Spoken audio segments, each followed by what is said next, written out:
A alma inaugura. Ela é potência primeira, é dignidade humana.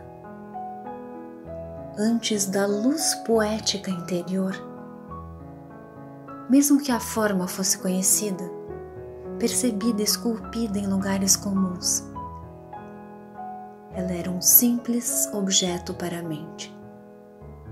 A alma vem para inaugurar a forma, para habitá-la, para deleitar-se. Olá, eu sou Nina Vogel, artista multidisciplinar independente e pesquisadora independente e autodidata. A minha pesquisa é sobre a poética do invisível, a marionete enquanto agente poesia. Quando Gaston Bachelard cita o poeta francês Pierre-Jean Jouve, dizendo que a poesia é uma alma inaugurando uma forma, ele utiliza como uma máxima da fenomenologia da alma. Mas de onde vem a palavra alma? O que significa alma? Ânima, Sopro, Atman, Atman, Soul, Ânima, Sopro, Atman, Soul. A minha pesquisa ela não se iniciou de maneira teórica. A teoria veio permeando a prática a partir dos processos de criação e também enquanto performer. E o meu fascínio sempre foi pela busca da poesia. Como tangibilizar algo tão efêmero, tão intangível quanto a poesia. A marionete pode ser poesia? Como? Essa sempre foi a minha busca. E aí, a partir disso, algumas indagações. Porque se o teatro é de animação, ânima sendo o sopro de vida, por que a gente ensina ou aprende técnicas de manipulação? Manipulare, do latim, de onde vem manipular, significa forçar, controlar, forjar. Tem uma conotação de algo não confiável. Então, a partir daí já se estabelecem duas possibilidades de conferir agência às marionetes ou aos objetos. Por quê? Quando você dá um sopro de vida, você dá um espaço para uma possibilidade para que esse ser, esta coisa, possa agir no meio sobre as outras pessoas. E quando você manipula, que espaço ou que possibilidade de ação você permite a esse ser enquanto manipulado? Manipular é impor uma energia e não se deixar permear, não se deixar ser instrumento. E aí entra a teoria do Bruno Latour, em diálogo com a fenomenologia da alma do Gaston Bachelard.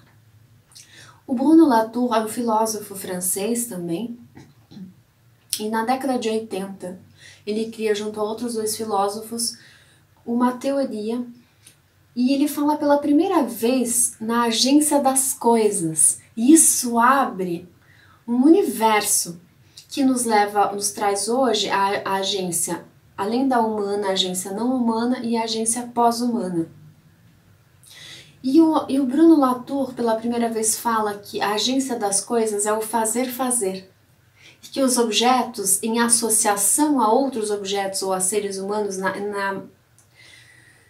de maneira relacional, eles têm uma agência própria.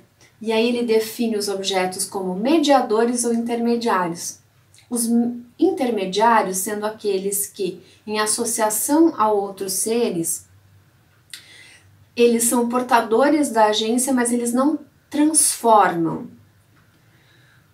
a ação ou o que passa por eles, os intermediários. Já os mediadores transformam, agem sobre uma energia ou uma ação ou algo no qual eles são portadores.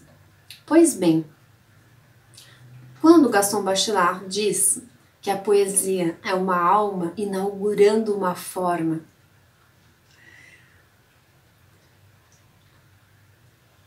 Ele está falando, se nós relacionarmos as duas teorias, de uma possibilidade de uma ação mediadora, de uma agência, mediadora, ou seja, a poesia como agente mediador que vai inaugurar a forma aonde ela estabelece. Mas como tangibilizar essa poesia?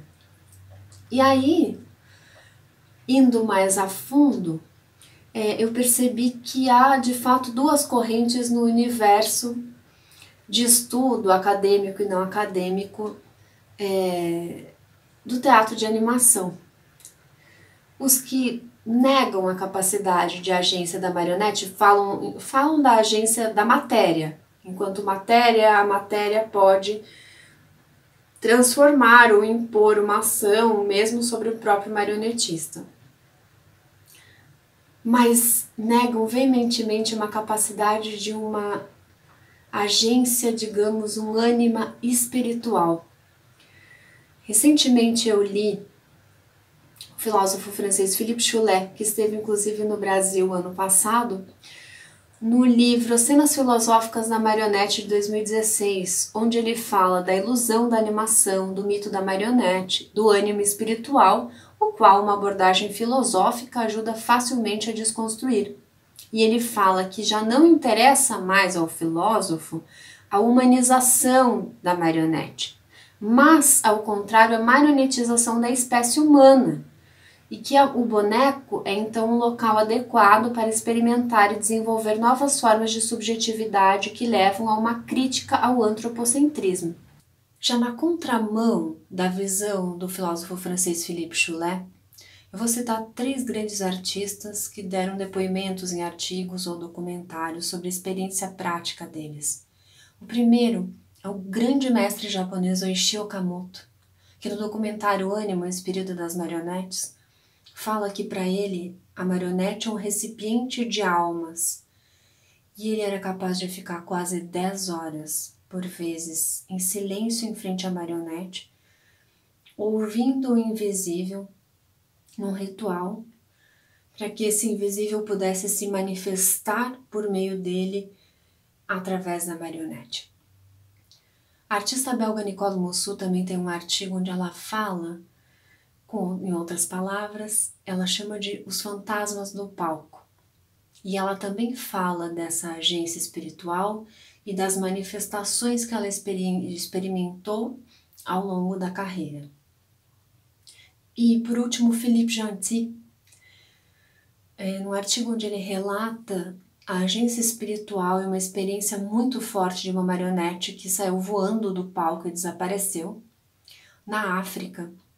Então ele fala dessa potência de se reproduzir um ritual ainda aqui em cena e da força dessa agência espiritual na marionete. E aí, algo curioso aconteceu quando eu construí o Coração Lambi-Lambi ano passado. Ao fazer a escolha por não ter uma mesa de suporte para o Lambi-Lambi, eu criei um coração cujo eixo principal está nessa peça aqui, que é um túnel. Só que como colocá-lo em mim sem o suporte de uma mesa e dar o espaço suficiente para que eu pudesse animar colocando as minhas mãos por dentro e por trás.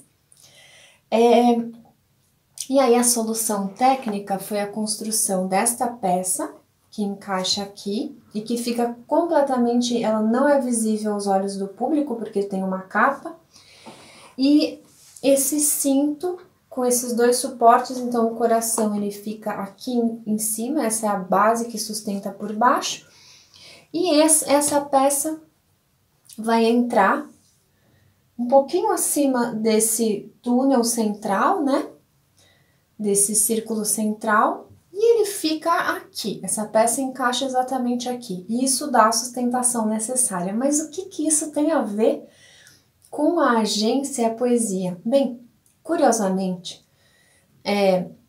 quem estuda os chakras ou alinhamentos energéticos, seja pelo Tao, filosofia chinesa, ou pelo hinduísmo, ou religiões ou filosofias,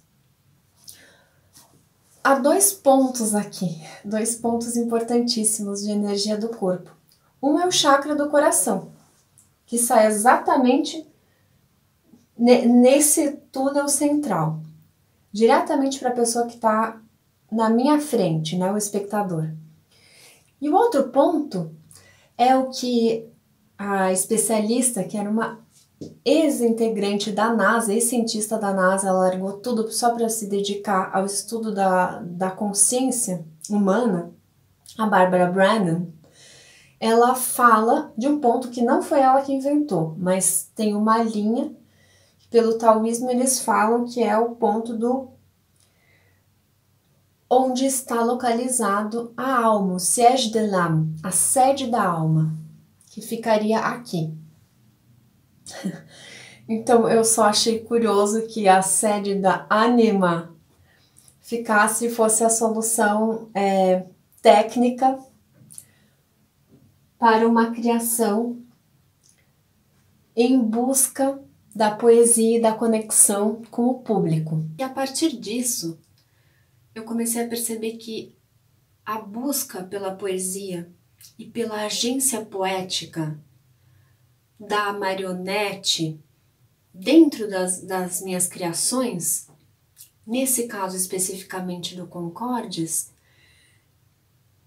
ele passava, sem que talvez eu tivesse uma consciência disso no início do processo, por uma conexão energética, ou vou usar sim a palavra, por que não, espiritual, que acaba sendo um tabu. E aí, a Victoria Nelson, que é uma pesquisadora norte-americana, que fez a tese dela de doutorado por Harvard, ela tem um livro que se chama The Secret Life of Puppets. E ela fala que é fascinante a viagem de séculos pelo mundo, de como fomos do sagrado ao profano e da reinvenção do sagrado através da arte, mas a contínua negação da espiritualidade ainda hoje. E esse é o caminho da história da marionete. A minha pesquisa tem um viés teórico, mas sempre a partir do viés prático.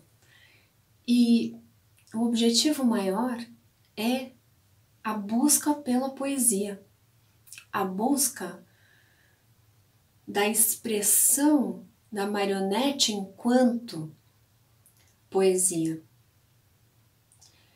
Como medir isso? Como ter consciência do impacto que uma obra teatral criou no público? Na última criação, o Concordes, eu fiz uma pequena enquete para as pessoas que gostariam de participar. E 100% do público, foram mais de 50 pessoas na primeira parte da enquete.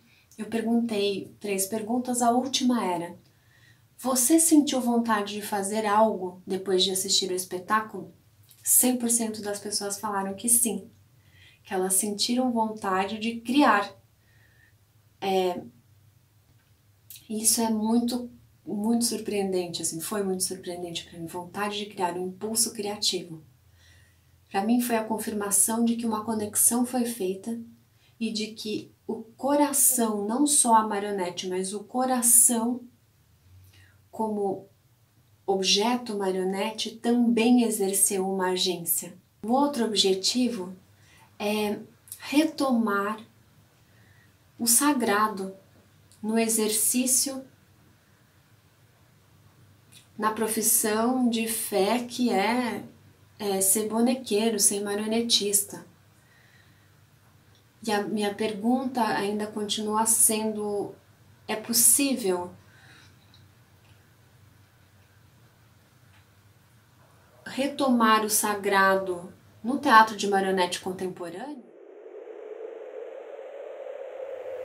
Quando foi que perdemos a capacidade de escutar o invisível? Podemos ainda percebê-lo? Por que não conseguimos expressá-lo?